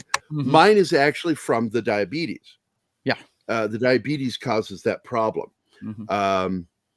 And I never get sick. stress by causes anything. it right here. In fact, it's not an accident that the gray streak is here, because that is where I would get that patch redness, and Yeah. it killed the color cells in my hair. Well, you understand why I wasn't even planning on getting jabbed. I wasn't even Yeah, worried overly about active Yeah. immune system causes psoriasis. That's it. right. Mhm. Yeah. Well, I got mine because I'm in the same boat where I Hey, have everybody's a different, weak- man. Everybody's body's different. You know, you have different medical needs, dude. Yeah. I have too many comorbidities to. Mm-hmm. Yeah. So any because it's not supposed to stop you from getting it, but it's supposed to make the symptoms a lot less. Right. Well, yeah, And because that's the why I whole got idea behind it is to teach your body how to Yeah. fight it. Yeah. That's it. Mhm. The virus comes in, and your body goes, "Hey, I know you. Back the fuck up." Okay, you can go through, but you I've No, been wait in a the minute. ring with you before. Don't hold make on, me stop. pump you Get again. that guy. Get that Yeah. guy. He just went by us. No, don't let him in. That's how this vaccine works. So I sat down New Year's of last year at Shane Moore's house for one of his fucking insane parties. And Party of epic I proportion. yes, a party of epic proportion. And he wants me to come every year, but I'm like, dude, I can't survive that many parties. I'll do it every other year and I'll survive. But I do love seeing everybody there. And Katie was there, Katie DeHay. She's Chewbacca's niece, and Peter Mayhew. Mhm. She's a sweetheart. She really is nice. We're going to get her on the show eventually. She's agreed to come on. But holy shit. I was home for about 24 hours after that party, and I was sick as fuck for 4 weeks. I tested. I thought, this has to be COVID. It's kicking my ass. Nope. And I remember saying this on the show. It's just the flu. Like the flu doesn't kill adults. Like the flu's not deadly. I was up there in my room with influenza, that Spanish bastard. That's Italian Spanish bastard. I thought he was Italian. I said it in a joke, but it was actually Spanish. It was Spaniard. Yeah, And because of Spanish flu. yeah.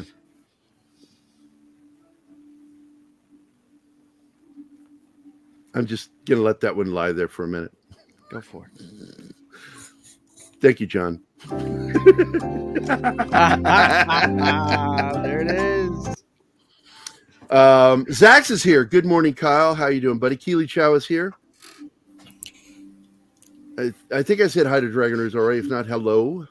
I have not said my thing here. Hold on. I got to do this. I like putting this up here. This is from my friend, Shinatsky. Fuck you, Shinatsky. Yes. Only friend of mine that I made a banner for. I also did this one, Keith in space. Neat. Whenever he does the outer space one where he's orbiting over Earth. But I don't know. Litvinenko is a good series. I recommend it if you're interested in historical dramas. It's a good one to watch. It shows the hell that those police went through to investigate that murder. The years, like 7-8 years before they finally got anywhere. And in the end, still, the guilty party never paid for that crime. True guilty party. But it's a very good miniseries. I highly recommend it. but it's clear why they made it. But I'm still glad they made it. It's a good show. And David Tennant does a really good job on the show. He's only really in it, like I said, in the first episode. Because he dies quickly. He died within, 4 days from polonium? Mm-hmm. I think he lasted That's about the time frame. Yeah. And they took every minute. The cops almost lived in that hospital, getting all the information from him that they could get. Was that the guy that got nailed with the umbrella? No, this is different. This is the guy that got nailed when they it was a teapot, and he was served cold green tea that had the polonium in it. Ah, okay. And it seems to me, I could have sworn I read, and I didn't see anything in the miniseries that somebody that worked in the restaurant got sick too. But they didn't show that, so it might have been a different case that I was thinking about, because Russians love doing that, poisoning. Poisoning is one of their favorite things to do. And yeah, there was that story from the 60s where the guy got nailed by an umbrella. It had a needle on the end, and the guy poked him when he's walking by him. He wasn't even aware he'd been poisoned. Gave him a heart attack, because that was what that was. The thing that was caused him to seize up and have a heart attack. So it looked like natural causes.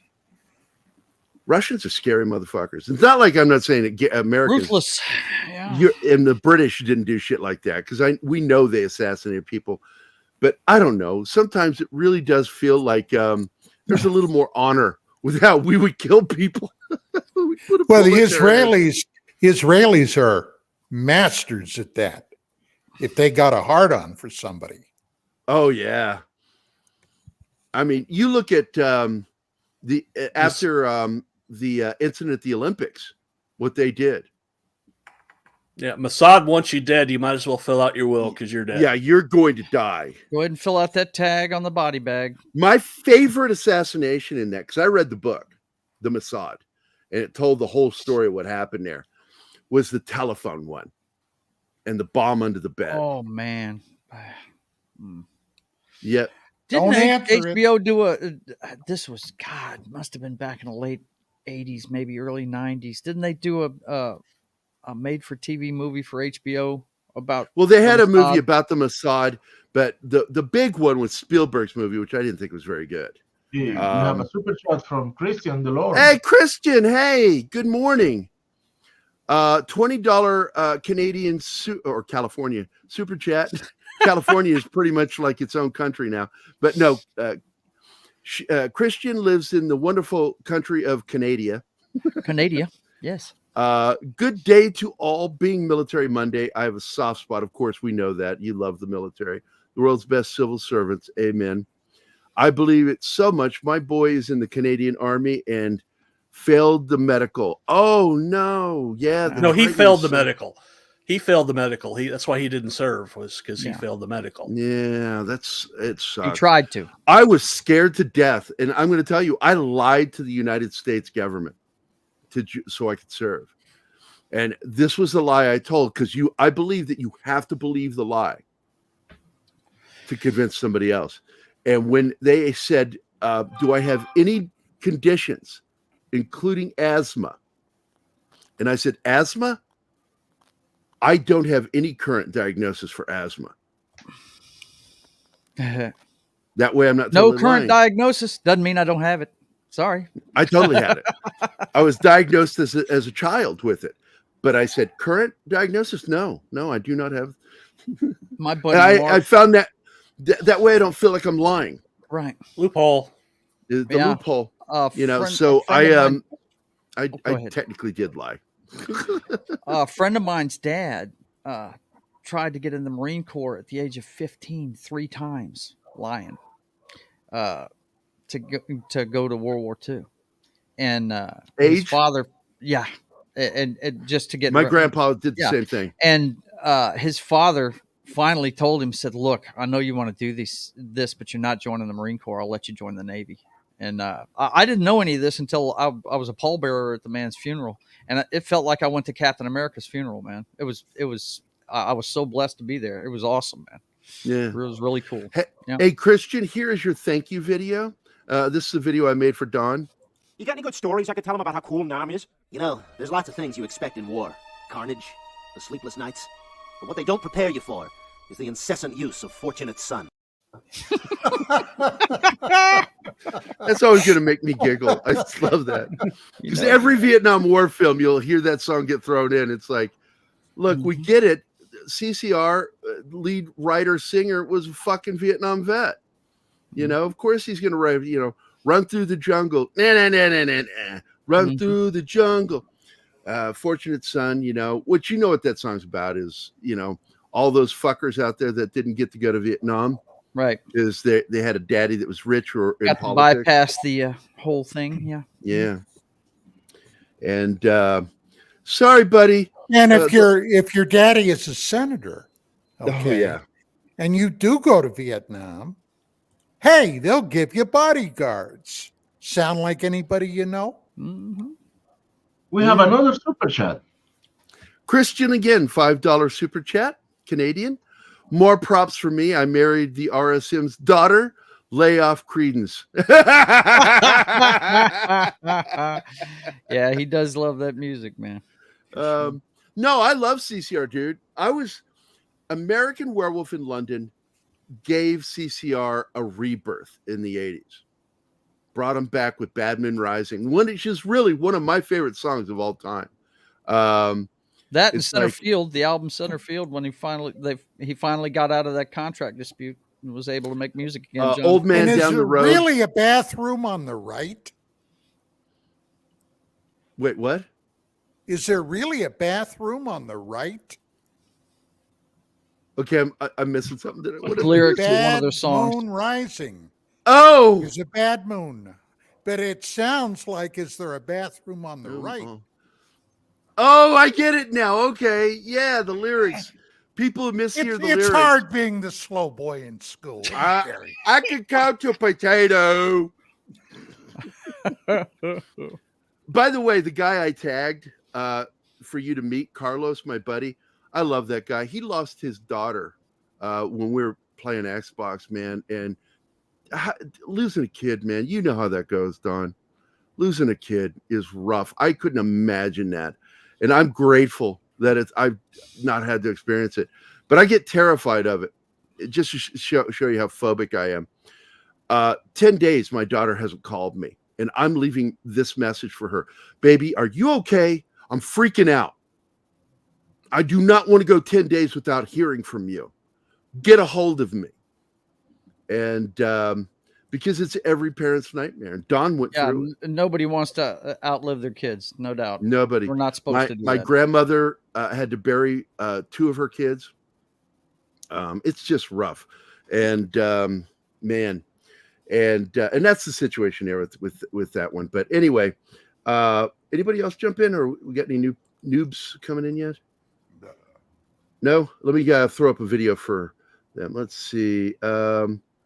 What haven't I played in a while?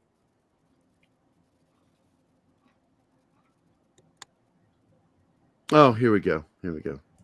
Here's your thank you video. Remember, Sally, when I promised to kill you last? That's right, Major. You did. I lied.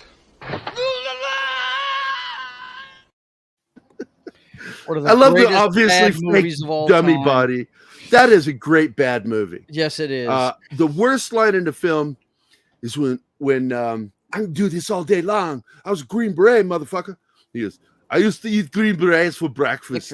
Yes. It's like, don't admit to that. That's gay. Oh, the worst is when they hit that telephone pole at like 55 miles an hour and just shake it and off. Then just get up and walk just out of get the out car. of the car and walk away. That little Miata piece of shit type car that they were driving. What the Show's fuck? crazy. I love it though. I'll watch it any day of the week. Hey, we have another super chat from Christian. Look at this. Christian, thank you again. California. Canadian $5. I love the military so much. Meatheads are cool in my book.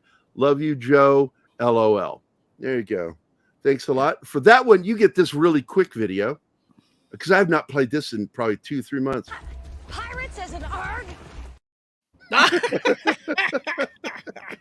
I love that movie, man. I really do. Is that Jaws: The Revenge? Is that what that is? No, that is the movie 6 Days, 7 Nights. Oh, yeah. The one with Ford. Okay. The crazy girl. Right.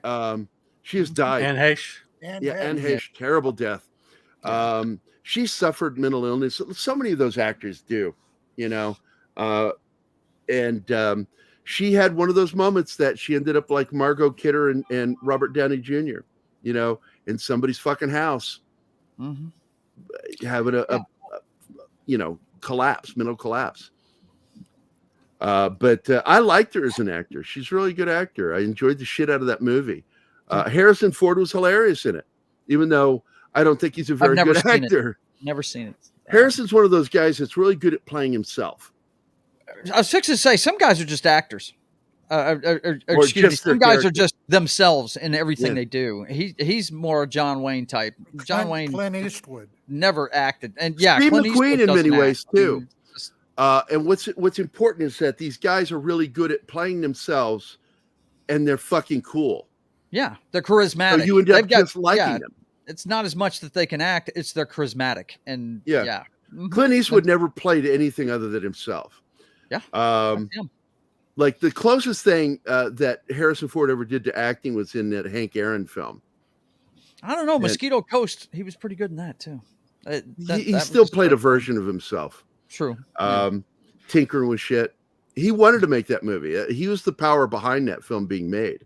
And I still consider it 1,000 times better than the new series Mosquito Coast. Oh, hell yeah. That movie was great. Wasn't it the same guy that directed him in the one he got nominated for an Academy Award for? Witness. Witness, yeah. Wasn't that Peter Weir? Yeah. I think he did both of them. Yeah. Good. Witness. Was Pull that the one one out of your about head. the murder in the Amish community? That's Witness. Yeah, Witness. Okay. Fantastic movie. Yeah, a kid witnesses the murder of one cop killing another cop in a bathroom In a train bathroom. station I think, in Boston. yeah. And from what I hear, Boston's a real shithole, or so I hear from Don. Hey now. Freedom Trails there. Another super chat.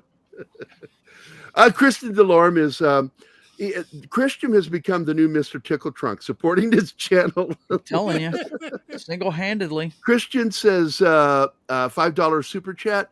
Last super, your favorite war movie, boys.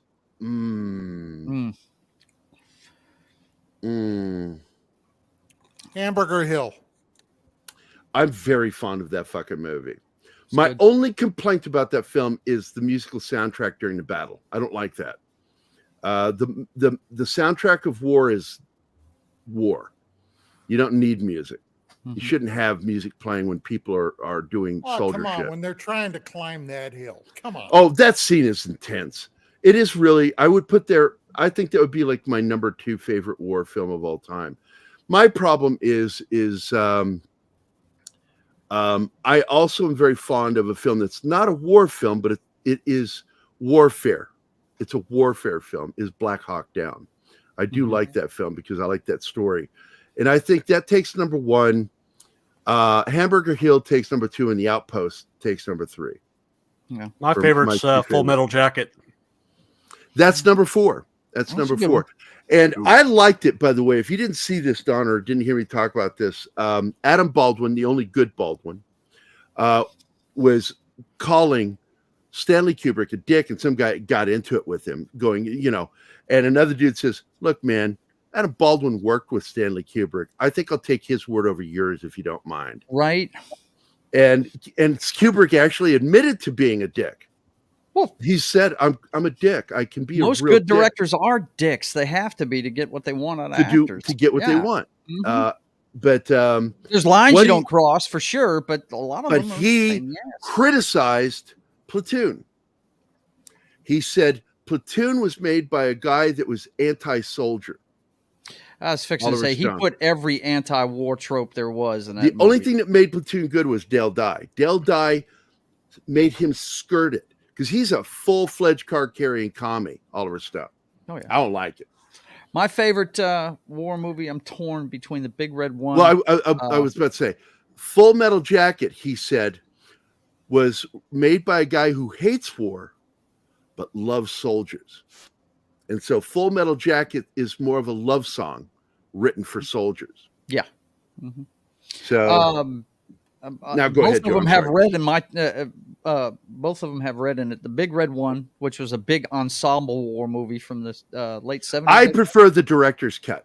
Even Yeah. though it was made after he died, it was based off of his edit. I just always remember Robert Redford and the boys trying to get across that river. You know. Oh no, that's Bridge Too Far. Is it a bridge too far? Yeah. Okay, I thought it was big Which is also Cornelius. There was a bunch of them came out. Cornelius Ryan, right? That wrote that book. A I Bridge don't Too know. Far about the bridge at Arnhem. But the other one that I love is The Thin Red Line. I thought that was so different, man, and it showed some stuff in there. Nick Nolte's character in it was really something else in Thin Red Line. That it was really. I think that's a really underappreciated movie. You know, John, yours? Mine was Full Metal Jacket. Okay. Yeah. Martin? I'm concord with Chinatsky here. Mine is Patton. Yeah. Why do you sound like you've been like inhaling like a heavy metal or something? Because I'm using the. Because I'm using you're like all of a sudden baritone. Hello. Fuck off. You want But to hear, a war movie. you want to hear me about it? A war movie that had a budget of $17.35. Oh God. Should be up there. The Siege of Firebase Gloria. Firebase Gloria. It was like it had a budget in the thousands. Wow. It's a good film. Arlie Ermey's in it. Anima, are you even around? Yes, I am. Okay. Seeing that I introduced you to war films, what's your favorite so far? I can't say. I really can't. Which had the greatest impact on you? I don't know. I'm so bad at this favorite thing. Am I your favorite boyfriend? Jerk.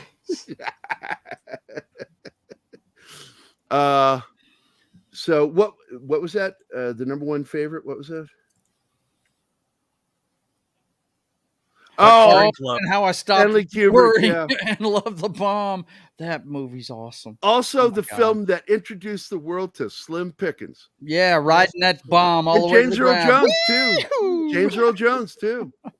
He played one of the airmen. Yeah, But that's Pickens got a rides great that cast. bomb to the end. Yeah. And what's he's funny gone. about that is that's what he was doing before he tried acting. He was a rodeo cowboy, Slim Pickens. That's where he got the nickname, Slim Pickens. What in the wide world of sports is going on Wild, here? wild world of sports. Now, you said that was the last one. You lied, Christian. Zulu is a great film. Michael Caine playing an upper crust Brit because they didn't think he could do it.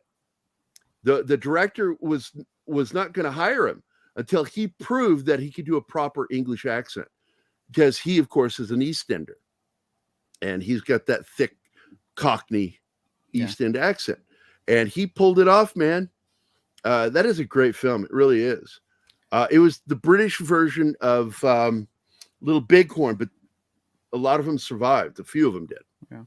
Hell of a Saving battle. Private Ryan's on my Memorial Day list that I watch. I have a meme, and I'm going to find it. I'll share it with you guys again. I shit on that movie so badly. Yeah, I know. And I did a meme on it. It's like somebody says, "Great war movie." Let's see. Let's point out some of the problems of that movie. Like talking full voice in German-occupied France. Standing, like walking only feet apart. You're supposed to stagger and stay so many yards apart. And a lot of the talking is not done with your mouth. It's done with gestures, and then you rally up to whisper talk. Do not ever make yourself a silhouette. First thing they fucking do when they leave the beach is walk over a ridgeline. Mm-hmm. Yeah. Jesus, man. The best parts of that movie were directed by Dale Dye, all the combat scenes. Everything else was Steven Spielberg not knowing what war is like and how soldiers do shit. Let the soldiers tell those stories. There's nothing worse than somebody that's never been initiated trying to tell a military story. It's like, you don't know what the fuck you're talking about. My favorite is The Great Raid. Good film. They'll Die Again. It's a very good film. Yep. Let's see. Technically, The Good, the Bad, and the Ugly is a Civil War film. Yeah. Technically. It is a Western. It's true. But it absolutely is a Civil War film. And it's got great cast. Clint Eastwood, who served in the Marines? Yeah, but he was a lifeguard. He was a lifeguard. Still served. He's still a basic grunt. You know, everybody, no matter what they call it classification, I think. Shinosky's got a point. Dog Soldiers, which that is a fucking awesome military Zulu movie. with werewolves. That's true. I like Dog Soldiers. Good film. Great cast. Kevin Kidd, one of my favorite Scottish actors. We were watching something the other night, Anima and I said, that's Kevin Kidd that does that character's voice. Oh, it was Call of Duty. She was watching me play Call of Duty. And I said, yeah, Soap, in that version of Call of Duty, that was Kevin Kidd that did the voice of Soap. And he also did Rome, which was a great series. I've still not watched it. It's on that list of things I want to see before I die. Yeah, everybody's got that list that they just can't find time to get to. Yeah. Yeah, it's like there are shows that I absolutely want to see. So anyway, for Christian Delorme, let me find this one. Here we go. And this is not directed at you. This is just simply a cool video. You one ugly motherfucker.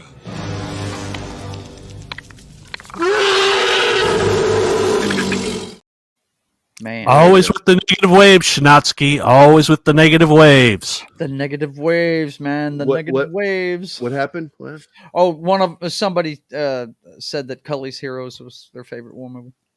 Oh, Shinatsky. Yeah, Kelly's Heroes is a great film. I fucking love that movie. Yeah. Don Rickles, Clint Donald Eastwood, Sutherland. Donald Sutherland. Oh my God. When they confront that German actor, great actor, by the way, I forget his name. And they're like, on the other side of that wall is like $100 million worth of gold bullion. And all you have to do is let us shoot that door and you can enjoy the spoils of war.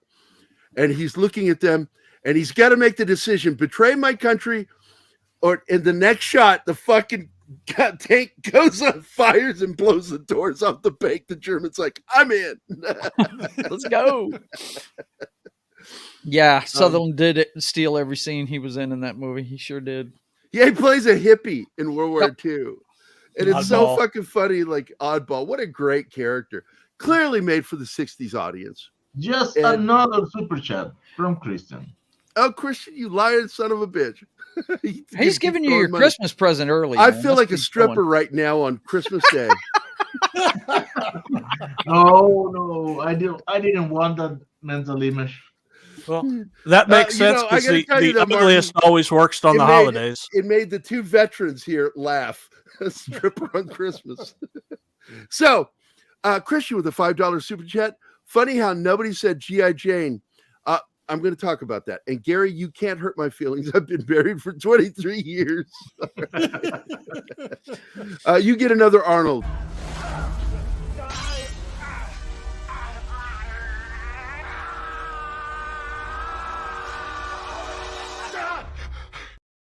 I have woken from many dreams like that. No, I'm going to tell you something. What was the movie that they brought up? You take it off the screen. Kelly's Heroes? No, there we go. G.I. Jane. Yeah. Okay. I like that film, but two things. I've done SEER training, and SEER training, it's strictly voluntary. You don't get sent to SEER training. You have to volunteer to go to SEER training. And it's tough. It is really tough. Each branch has their version of it. And for that one, that's the Navy's version of it. And it's rough. It's search, evasion, reconnaissance, escape. And your job is to try to avoid being captured by the aggressor forces during FTX. You're doing a full battle simulation. And then they have a prisoner of war camp, and you get taken to it if you get captured. Yeah. And sometimes those field judges, and I'm sure Don and Joe, maybe Joe, have dealt with those cocksuckers. Those field judges are assholes. They will just turn to you and go, this is what happened to us. We weren't shot at. There was nothing. All of a sudden, this umpire walks up and he goes, you guys, all of you, report over here. You've been captured. Like, we don't even get to fight? Like, motherfucker. I hated those field judges. Those umpires. Ernest Borgnine played one in The Dirty Dozen, which is another favorite war film of mine. Mm-hmm. You remember that, Don? Yep. It was one of my favorite characters. He was a general. He was a general. But wasn't he the one of them also making sure that they got away with stuff? He was helping. No, the big blonde guy. I can't think of his name now. You've seen him in everything. He was a big character actor back in the day. He played one of the field judges. Okay, hold on. I'm going to go check it up. Dirty Dozen. But I'll get back. I swear to you, I'll get back to. Not Lee Marvin. Yeah, Jane. No, not Marvin. I think he was a major. I think. Oh, George Kennedy. George Kennedy. Yeah. Okay. Yep. I love that movie. It's a really good film. What a cast, man. I forgot how many good actors were in that movie. Good Lord. John Cassavetes is in it. Man. Cassavetes, not really just one of the greatest actors of our time, one of the greatest directors. I loved his independent films. He was a true independent filmmaker. Yeah. And he was a no-nonsense dude. I always wondered if he served in the military because he had that soldier attitude, man. Mm-hmm.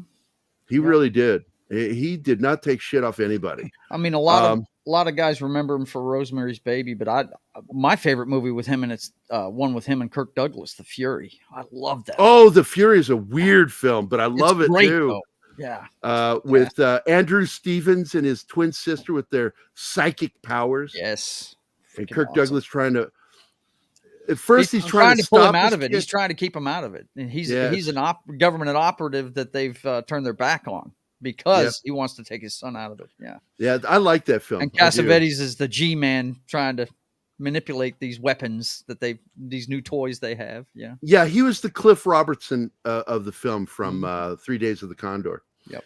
But going back to G.I. Jane, I want to point out that the two problems with that film is how the SEER training ended. It would have never happened that way. I understand what they were trying to convey, that unlike other soldiers, the one threat she has to fear more than any other soldier, Grunt, is rape. Yeah. Mm-hmm. And that's what that instructor was trying to do. Senior drill instructor, what do you want to call him, was trying to convey when he grabs her and bends her over that table. And it's a terrifying scene, and I understand, but nobody in the SEER training would have done that. No, nobody. Mm-mm. Did you guys hear the story about what happened after that movie was made? Who was the actress that played Jane? Demi Moore. Oh, Demi, yeah. Mm-hmm.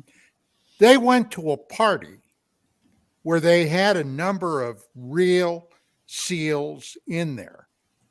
And she thought that because she played that part, they would all buddy up to her. They totally ignored her.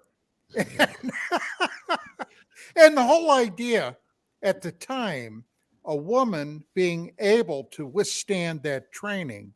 Now, look, I know that since then we've had some women that made it through Ranger School.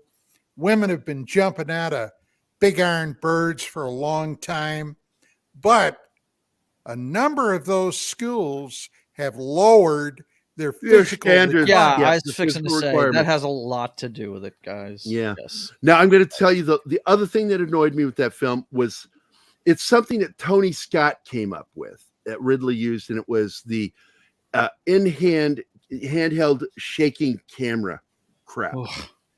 I fucking hated it. I hated it when they used it again more effectively mind you, in Gladiator, because he's trying to show the chaos of war. And it's like, what you're trying to do is confuse the audience, and that's what you're succeeding at. That's all you're succeeding at. It's not showing chaos, it's showing confusion. And you don't want your audience confused. And I'm against handshaking the camera for combat scenes, sudden swipes and movements of the camera. Combat is scary. And the scariest thing to show in combat is the long, lingering shot of what's happening.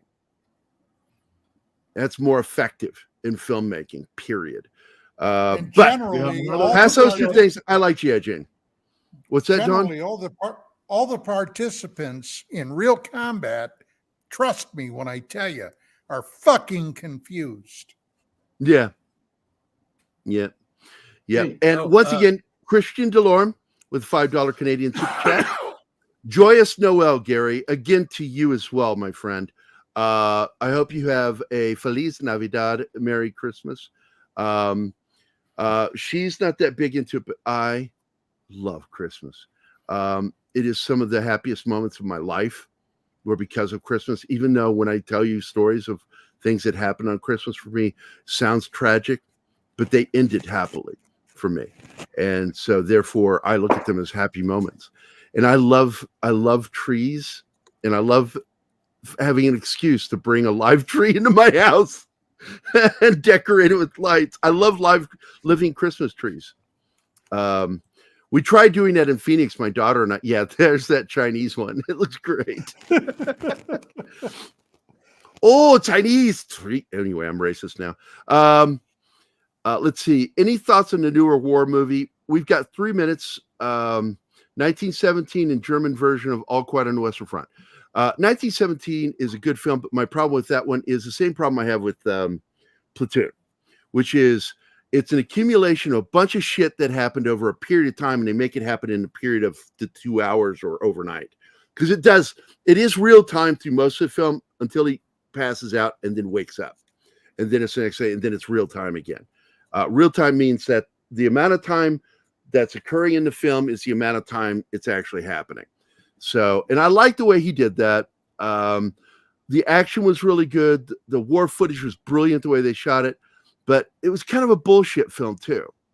And he does something that pisses me off, that anybody confronted with having to kill somebody will fucking do it if they have to. Pacifists are one thing. And we have pacifists in war. We had a pacifist in World War I, and that son of a bitch became a decorated warrior. His name was Sergeant York. Fucking Medal of Honor decorated. But He won the 1917 Medal of is, I'd say 1917 is a good film, not a great film. It's a good film. German version of All Quiet on the Western Front. I got to tell you, I like the original version more. Stylistically, but it is heavy-handed with his death at the end. I think that the 1970s version that was made for TV with Ernest Borgnine and Richard Thomas, that's a damn good version of the film too. Very good version of the story. I watched this one and I was skeptical going into it. I actually really enjoyed the German version. I think this version is very good, and his death happens off screen. You just Gary, come upon his body.